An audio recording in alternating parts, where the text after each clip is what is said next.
오늘은 아브라함이 체험한 복음, 아브라함이 체험한 복음이란 제목으로 말씀을 선고합니다. 이제 가정에 평화가 오고 모든 일들이 순탄하게 이루어지고 있었던 때에 갑자기 아브라함에게 아주 생각하기도 싫은 무서운 시련이 생겼어요. 그것은 하나님이 이삭을 잡아서 내게 바쳐라 그랬어요. 아브라함이 100살에 기적같이 얻은 아들, 이제 10대 소년이 됐어요. 이제 한 10년 이상은 이제 됐으리라고 보고 한 10살 가까이 됐으리라고 봅니다. 한참 이제 청소년으로 잘 자라고 있던 이삭을 하루아침에 잡아서 번제로 바쳐라. 너무 청천벽력 같은 일이죠. 순종하라는 거예요. 아브라함은 그대로 순종을 했습니다. 그런데 이것은 단순히 아브라함을 테스트하는 얘기가 아니고 이것은 성경의 핵심인 복음을 하나님이 아브라함에게 체험시켜 주신 거예요. 이 복음은 뭐냐? 죽었다가 다시 살아나는 것이 복음이에요. 성경은 죽음을 가르쳐 줍니다. 그리고 그래야만 다시 살아나는 생명을 얻는다는 거예요. 이것이 복음이고 바로 예수 그리스도가 십자가로 죽고 다시 살아나심으로 우리도 죄에 대해서 죽고 새로운 하나님의 사람으로 살아난다는 이 복음을 이 아브라함과 이삭에게 체험을 시켜주셨고 우리에게 깨우쳐 주시는 아주 너무 중요한 영적인 말씀이에요.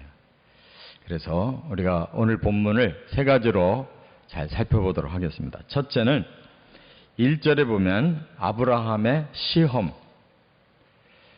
왜 이렇게 갑작스럽게 이런 일이 일어났느냐? 이거 의도적이었어요. 아브라함의 믿음을 시험해 보시려고 하셨다 그랬습니다. 자, 그러면 이 시험은 우리가 성경에서 두 가지가 있는데 유혹이라고 하는 시험이 있고 또 시련이라고 하는 시험이 있어요. 유혹은 하나님이 하질 않고 사탄이 합니다. 달콤해요, 오히려. 그런데 거기다 빠져들면, 시험에 빠지면 멸망하는 거예요. 근데 반대로 하나님은 달콤한 게 아니라 쓰리 써요. 그런데 그 시험을 통과하면 오히려 축복과 생명을 얻는 거예요. 그러니까 정반대죠. 사탄은 달콤하게 시작해서 사람 죽이고 하나님은 아주 어렵게 시작해서 결국 사람들에게 복을 주시는 것입니다. 아브라함에게는 이보다 힘든 일이 없죠. 왜냐? 자기가 생명보다 더 아끼는 아들인데 그 아들을 죽이라는 거예요. 하나님을 위해 바치라는 거예요. 아들을 번제로 바쳐야 하나님께는 영광을 돌리겠는데 자기 입장에서 볼 때 아들 없으면 자기가 없는 거잖아요. 100살에 겨우 얻은 아들 온갖 정성 다해서 기르고 있는데 둘 중에 하나를 택하라는 거예요. 네 아들 택할래? 나를 택할래? 하고 하나님이 요구하세요. 아브라함이 바로 하나님을 선택해야 믿음이 있는 거고 아들을 선택하면 믿음이 없다는 얘기예요. 이것처럼 힘든 일이 없잖아요. 그런데 사실은 하나님 자신이 그러시다는 거예요. 하나님은 인류를 사랑해서 아들을 죽여요. 그거 가르쳐주는 거예요, 지금. 뭐 아브라함 보고 그렇게 하라는 것이 아니고 내가 인류를 위해서 내 아들을 죽인다. 그걸 지금 계시하는 거예요. 그러니까 아브라함 보고도 너도 네 아들을 죽여봐야 된다. 하나님이 우리를 위해서 어려운 일을 시키시더라도 바로 그런 믿음, 하나님이 가지신 그런 마음으로 바로 우리도 그 믿음을 가지면 오히려 죽음이 생명으로 변하고 화가 복으로 바뀌는 줄 믿으시 바랍니다. 두 번째, 2절부터 4절까지는 아브라함의 고통입니다. 자, 하나님이 뭐라고 하셨어요? 모리아 산으로 가서 네 아들 이삭을 제단에다가 번제로 드려라 그랬어요. 그러니까 이제 아브라함은 그 이튿날 아침부터 준비해서 출발하는데 뭐가 필요하겠어요? 번제로 드리려니까 장작이 필요하잖아요. 장작 다 쪼개가지고 준비를 하고, 또 그 모리아가 지금 그랄에서 살고 있는 아브라함이 가려면 3일 길을 가야 돼요. 3일 길. 3일 동안 지금 아들을 잡아 죽이는 그 생각을 하면서 가는 겁니다. 그게 더 힘든 거예요. 막상 죽이는 것보다도 마음으로 아들을 죽여야 된다는 생각을 품고 가고 있는 그 심정의 고통이 더 큰 거예요. 그리고 이제 나귀에다 안장을 메우고 종들과 함께 그 길을 다 걸어가야 되는데 3일간 아브라함의 마음에 아들이 죽고 있어요. 이 모든 것은 하나님이 아주 구체적으로 짜놓은 그러한 구원의 방법입니다. 바로 이 모리아는 지금의 예루살렘이고, 그 아브라함이 이삭을 잡아 바쳤던 그 곳에다가 하나님이 성전을 세우게 하셨어요.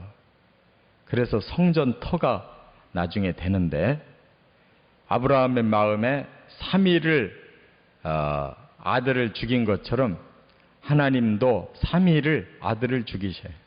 십자가에 죽여서 3일 동안 무덤에 장사를 지내게 하셨다 하는 거 우리가 깨달아요.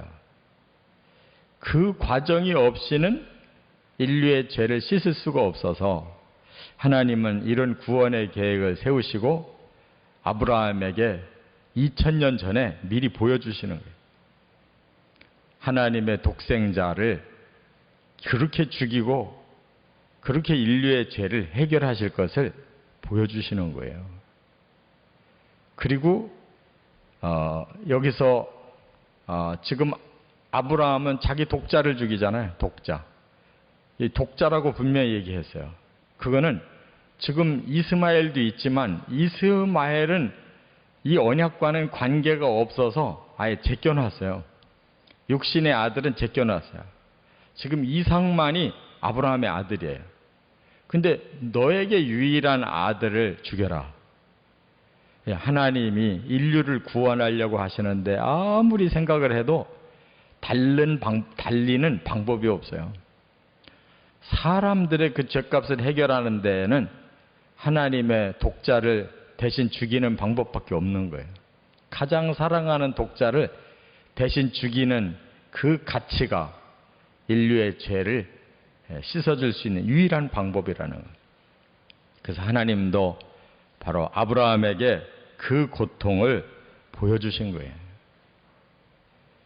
이와 같이 하나님의 마음이 아브라함의 마음이고 아브라함의 마음이 우리 마음이 돼야 바로 이 십자가를 우리가 통과할 수 있어야 부활의 그 은혜도 받는 줄을 깨닫시 바랍니다. 이거 깨닫지 못하고 나 십자가 못 지겠습니다 하는 사람은 부활 없어요. 천국 없습니다. 고통 없이 영광이 없어요. 분명하게 복음은 고통, 죽음을 통해서 영광, 생명을 얻는 거예요. 바로 이 십자가 진리대로 살겠다는 사람은 아브라함처럼 그 고통을 짊어지고 가야 되는 겁니다.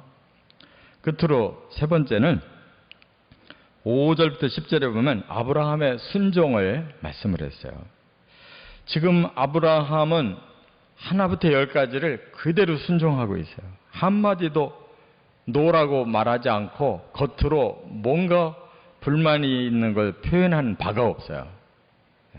그 이튿날 아침부터 행동에 옮겨서 3일 동안 계속 전진만 했어요.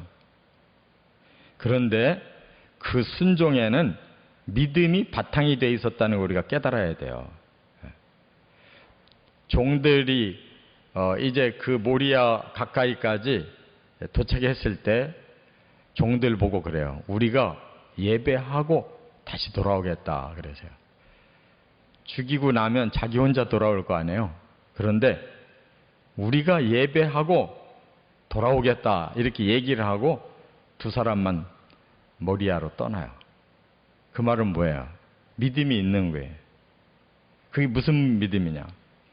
나는 하나님의 말씀에 순종해서 죽일지라도 하나님은 불가능한 100세에도 이 아들을 주셨는데 죽였더라도 다시 살리실 수 있는 하나님이다. 이렇게 믿었다는 거예요. 그게 어디에서 그렇게 증거했느냐? 히브리서 11장에 17절부터 19절에 바로 그 말씀하고 있어요. 아브라함이 대책 없이 죽인 게 아니다. 하나님을 믿었다는 거예요.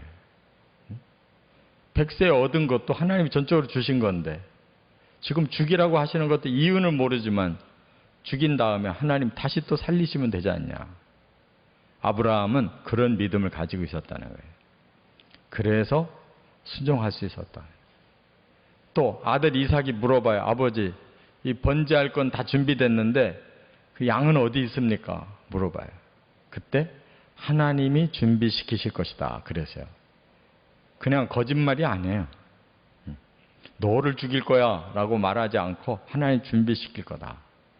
근데 진짜로 아브라함이 이삭을 잡아 죽이려고 하는 순간에 하나님이 말리고 양을 준비시켜 놓으셨어요. 그래서 여호와 이레라는 신앙 고백을 하잖아요.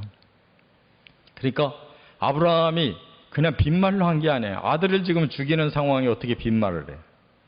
또 아들을 제단에다가 결박을 하고 죽이고 칼을 들고 죽이는 그 모든 상황을 다 보여줬는데 아들에게 어떻게 빈말을 해요.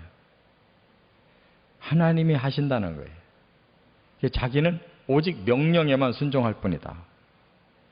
우리가 예수님이 십자가에 달려 죽으셔서 우리가 그 피로 죄사함 받았습니다. 예수님이 부활해서 우리도 앞으로 부활합니다. 예수님이 천국을 준비하고 오시면 우리도 천국 갑니다. 이거 다 믿음입니다. 아브라함은 아들 죽이기 전에 다 그거 믿었기 때문에 그 다음 순종이 된 거예요. 우리도 예수님의 십자가도 부활도 천국도 다 믿을 때 우리가 따라가는 것입니다. 할렐루야. 순종은 믿음이 전제된다는 거. 믿음 없는 순종은 헛수고를 하는 거예요. 믿고 순종하는 것입니다.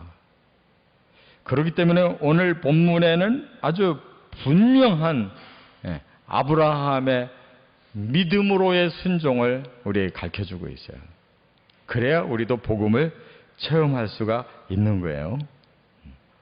저와 여러분들이 아브라함 같은 믿음 가지면 우리 앞에 너무나 뜬구름 같은, 어떻게 인간적으로 생각할 때, 이성으로 생각할 때 그런 일이 있을 수 있을까 하는 그 모든 하나님이 주신 복음은 다 사실이 되고 다 우리의 것이 된다는 거, 아브라함의 믿음을 가지시기를 주의 이름으로 축원합니다.